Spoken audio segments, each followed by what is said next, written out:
semana sang tuig 2025 para sa mga taga Rizal, Lapus, matapos na nagluntad ang sunog sa nasambit nga lugar.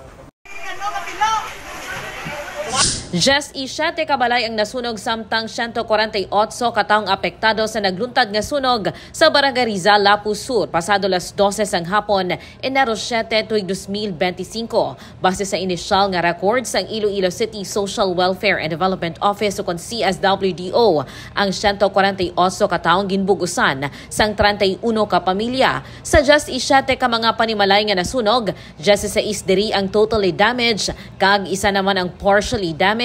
Base sa inisyal nga investigasyon sang Bureau of Fire Protection, problema sa kuryente ang ginatan-aw nga rason sang sunog. Sunod naman kay punong barangay Wilson Aliona sa balay ni Andre Goco Sr., 62 anyos, nagali ng kalayo kag ini ang madasi nga naglaton sa mga kaiping sini nga mga puloy-an. Ang diri ginkumpirma naman sang BFP nga isa ka casualty nga ginkilala kay Susan Aituna, 68 anyos, isa ka senior citizen nga PWD kag bedridden na, rason nga wala makagwa sa ila puloy-an kasunod sang sunog. Andre Goco Sr.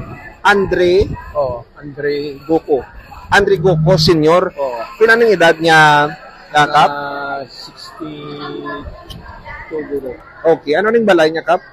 May upod siya sa ginatindera niya? Yang bata o gumagad kag light material. Ang yung balay. Kaya ginakita siya balay ng sugod.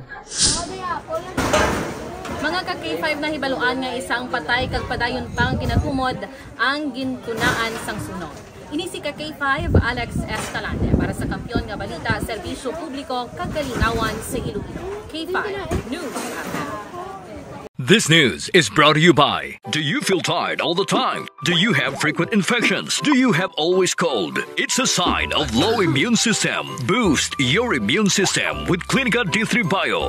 Antibacterial, natural antioxidant, immune system booster. Clinica D3 Bio has vitamin D3, lauric acid, and monolurine to fight against all viruses. Try Clinica Vitamin D3 with Coccus nocifera.